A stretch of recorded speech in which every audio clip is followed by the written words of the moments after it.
ここからがネクロマンスターの本領だ。起きろ。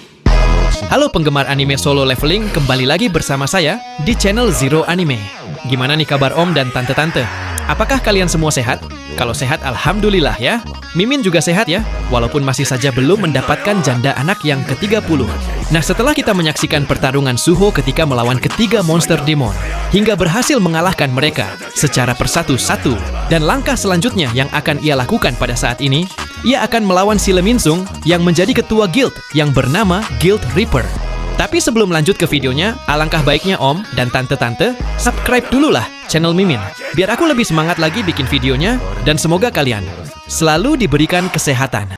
Cerita berlanjut ketika si Esil memberikan Suho sebuah skill kekuatan yang bernama Demon Strike, namun setelah ia berhasil mengalirkan kekuatan tersebut, tiba-tiba dirinya langsung terjatuh lemas, namun sempat memberitahukan Suho mengenai dirinya yang kehabisan energi. Hingga di saat Suho menyuruh Esil untuk beristirahat, ia pun dengan sempatnya menanyakan soal sekuat, apakah kekuatan Demon Strike? Dan setelah mengatakan itulah, ia langsung mencoba kekuatan tersebut dengan cara memukul sebuah dinding yang bisa membuat sebuah letusan dan tekanan angin yang sangat kencang. Setelah Beru melihat skill kekuatan Demon Strike Esil sambil mengatakan ini tidak terlihat terlalu berbeda dengan serangan musuh yang biasanya, Suho pun juga bisa menyadari kalau skill Demon Strike tidak seperti skill Bone yang dimiliki oleh Grey. Dan ketika ia membuka sistem dengan adanya pemberitahuan bahwa skill Demon Strike mempunyai null charge, ia pun tentu begitu bingung dengan cara mengisi energi skill Demon Strike, yang bahkan di notif sistem tidak ada penjelasan cara mengisinya. Tepat pada saat itu juga Beru pun tiba-tiba meminta sesuatu kepadanya. Ya, dia meminta agar ia bisa memakan bangkai atau mayat demon yang telah dibawa ke Shadow Dungeon. Namun Suho tak memberikannya, dikarenakan akan ia gunakan sebagai Shadow Extraction. Dan singkatnya ia pun langsung mencoba mensummon mayat ketiga para demon. Namun, datanglah notif sistem yang memberitahukan dirinya bahwa Shadow Extraction tidak dapat digunakan pada ketiga mayat monster demon.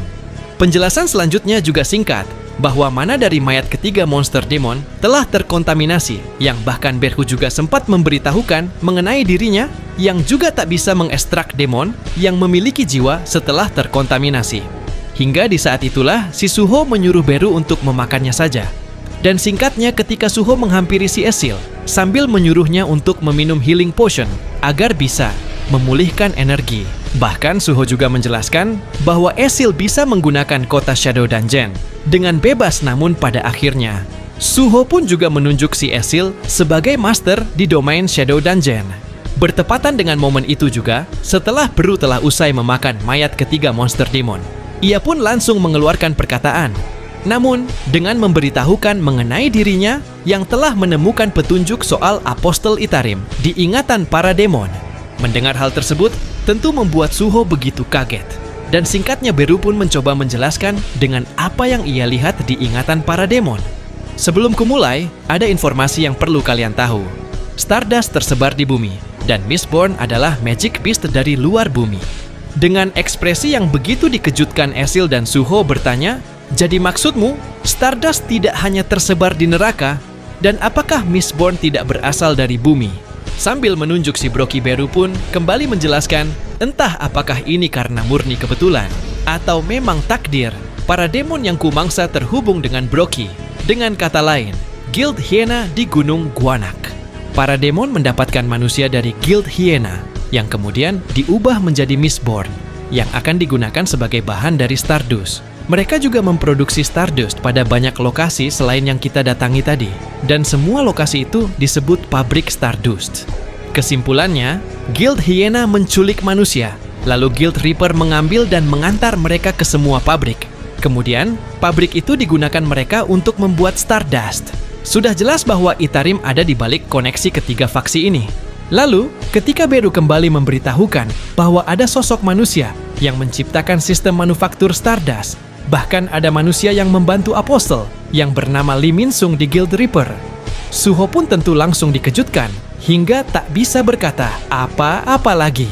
Scene berpindah ke sisi lain dengan diperlihatkannya sekumpulan para reporter yang sedang berkumpul di gedung Guild Reaper.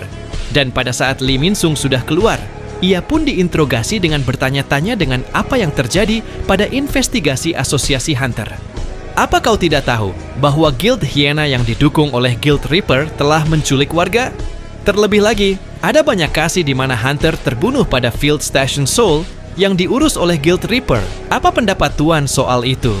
Le Min-sung menjawab, kami Guild Reaper hanya bisa melakukan yang terbaik untuk dunia. Kalau yang muncul setelah Cataclysm 2 tahun lalu, alasan kami mendukung Guild Hyena adalah agar mereka yang banyak berisikan Hunter rank D bisa segera bertindak demi kepentingan publik. Lalu soal Field Station Seoul, kupikir itu akan menjadi tempat yang bagus untuk Hunter baru dan bisa mendapatkan pengalaman jika dibagi dengan para Hunter di luar Guild Reaper.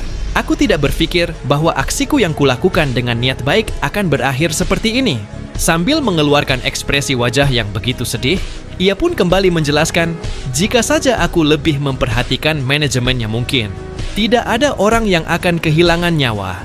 Dari penjelasan tersebut seketika membuat beberapa reporter itu bisa mempercayai si Le Min-sung, yang bahkan sekarang mereka menganggap kalau Le Min-sung telah menjadi pahlawan atas kerja kerasnya.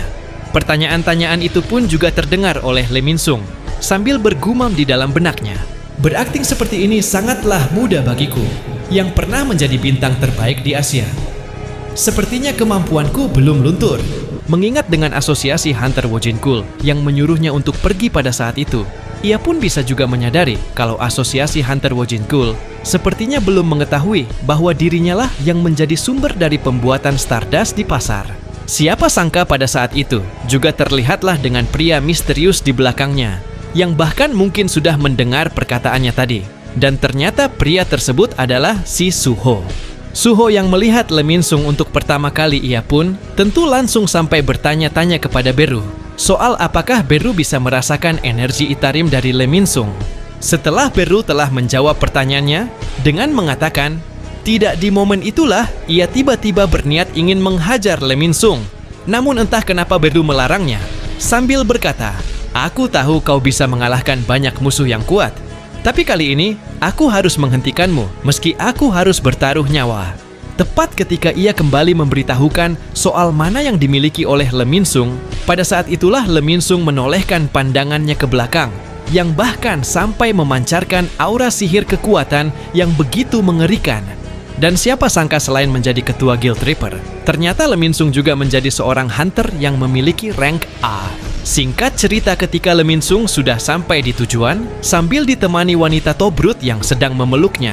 Saat itu, Le Min-sung sedang melihat sebuah berita soal komentar-komentar netizen mengenai dirinya yang sebagai ketua Guild Reaper dikatakan tak bersalah dalam kasus penculikan Guild Hyena.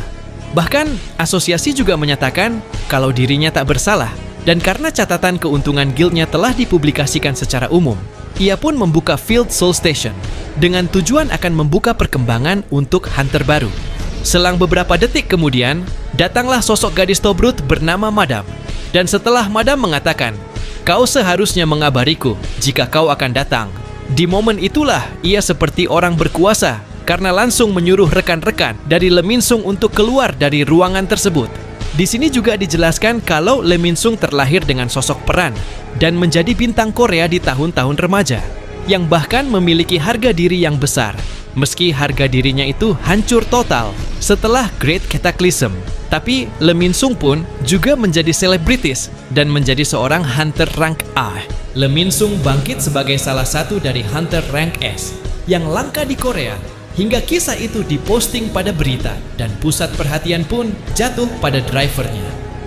Secara instan, hierarki yang selalu menjaga Le Min-sung di puncak untuk pertama kalinya memutar balikan situasinya. Tapi driver itu kemudian bergabung dengan Guild Grim Reaper yang Lim Tae-kook ciptakan. Pada saat itu juga Madam pun mempertanyakan Le Min-sung, namun soal pembahasan bisnis, ya bisnis ia maksud adalah Stardust. Aku ingin membeli Stardust dalam jumlah besar kali ini. Apa bisa? Apa kau tidak dengar rumornya? Jalur distribusi dan salah satu pabriknya hancur. Tidak mungkin ada suplai yang cukup untuk pesananmu. Aku yakin Le Min-sung yang hebat pasti punya cara, ya kan?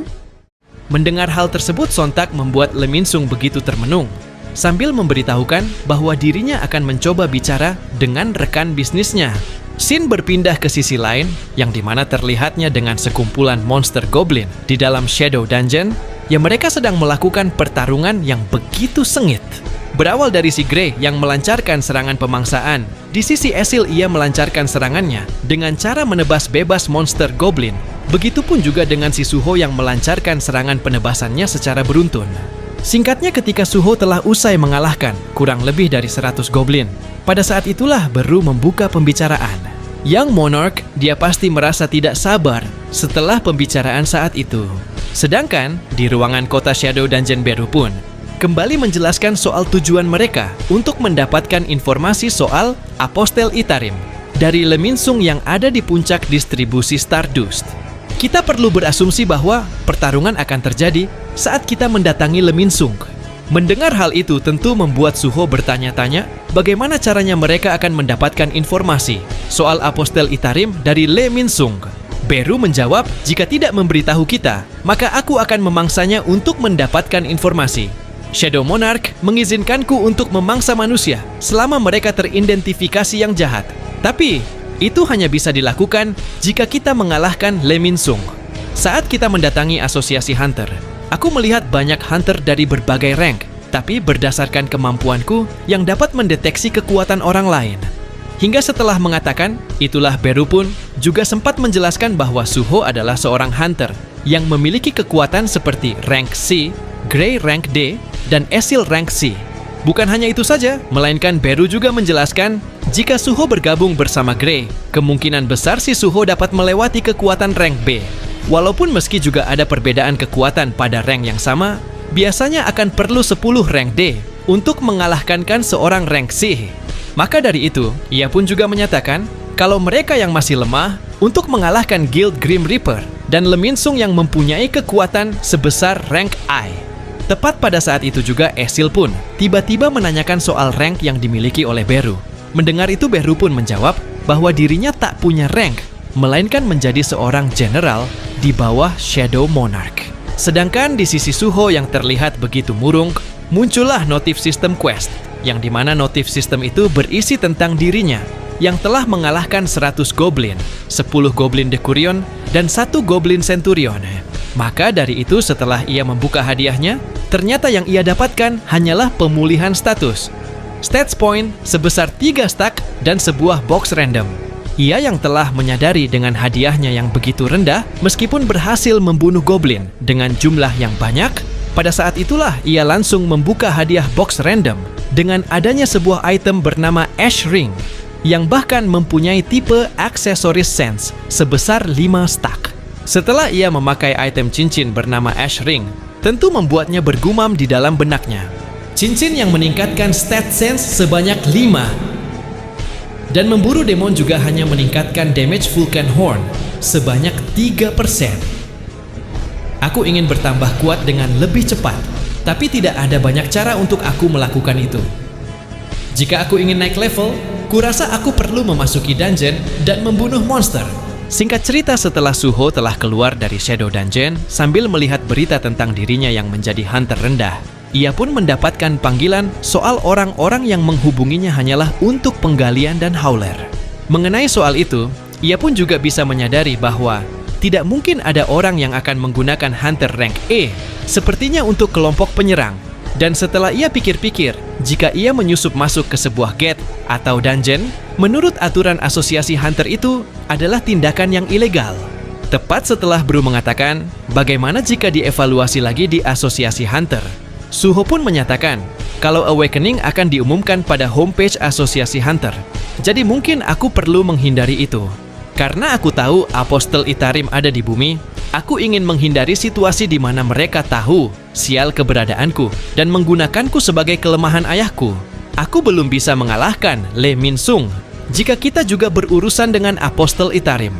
Singkatnya, pada saat itu juga Beru pun juga menyatakan, jika Apostel Itarim tiba di sini lebih cepat darinya, maka kemungkinan kecilnya pasukan Itarim tak terlalu kuat karena pengaruh dari dimensional transfer.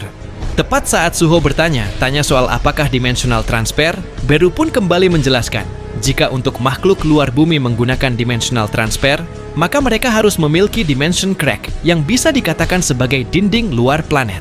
Beru juga mengusulkan, kalau dinding luar dimension crack mempunyai celah yang sangat sempit, dan ia pastikan akan sulit untuk dilewati karena dinding itu akan menciptakan resistensi.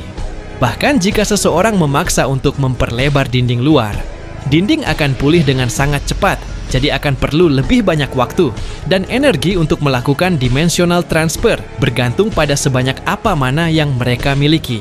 Itulah alasan mengapa pasukan besar Itarim yang bertarung di luar semesta dan Shadow Monarch tidak bisa datang ke semesta ini dengan mudah. Perkataan-perkataan itu tentu membuat Suho berpikir. Soal kesimpulannya ia anggap cukup lemah untuk bisa melakukan dimensional transfer dengan cepat. Yang bahkan ketika ia menyadari kalau Apostel Itarim belum muncul dan hanya menggunakan Brocchi dan para demon, ia pun juga menganggap kalau cara tersebut memang masuk akal. Dan setelah menyadari hal tersebut, ia pun berniat untuk menggunakan waktu itu untuk menjadi lebih kuat. Sin di sisi Beru yang mengingat, yang dimana dirinya disuruh oleh Shadow Monarch untuk pergi ke bumi. Ia disuruh oleh Shadow Monarch untuk membuka segel kekuatan dari Suho. Shadow Monarch juga menyatakan kalau anaknya Suho sudah, ia pastikan akan menjadi bantuan besar dalam berbagai cara di bumi. Bertepatan dengan momen itu juga, tiba-tiba Suho tampak begitu kaget dikarenakan telah memikirkan soal cara untuk memasuki gate tanpa menarik perhatian dan juga tanpa melanggar aturan asosiasi Hunter. Bahkan cara itu sudah ia pastikan sangat dekat dengannya.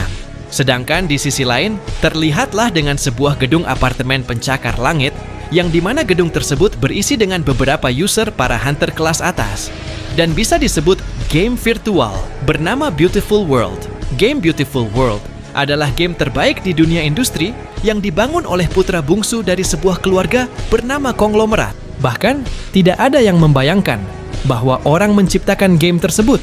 Nama dari perusahaan game itu adalah Ahjin Soft dan CEO. Dari perusahaan itu ternyata si Jinho yang menjadi rekan Shadow Monarch pada saat itu. Dan karena Jinho menikahi adik dari Shadow Monarch, maka bisa dikatakan kalau Jinho adalah paman dari Sung Suho. Ya di momen ini Suho mencoba menemui pamannya. Namun pada akhirnya ia pun langsung dikagetkan karena melihat dengan adanya sekumpulan para Hunter Awakened yang sedang berkumpul di dalam ruangan perusahaan pamannya. Lalu manajer pamannya memberitahukan bahwa tidak semua Awakened ingin membahayakan nyawa dengan pergi ke dungeon dan gaji mereka yang layak juga bisa mengambil misi atau bekerja sebagai guard. Suho pun langsung menanyakan soal apakah ada misi yang diminta oleh perusahaan game kepada Hunter. Pria manajer pamannya pun menjawab, tapi dengan memberitahukan bahwa perusahaan Jinho atau pamannya saat ini sedang mengerjakan sebuah proyek. Namun entah kenapa, ia tak akan memberitahukan Suho soal proyek tersebut. Nah, jadi inilah keseluruhan cerita dari video anime Solo Leveling Ragnarok episode 5 kali ini. Untuk episode selanjutnya, Mimin akan upload secepatnya ya. Dan terima kasih buat kalian yang sudah menonton video ini sampai selesai. Dan jangan lupa untuk mengklik tombol subscribe, like, dan komen sebagai support dan dukungan untuk saya di channel ini.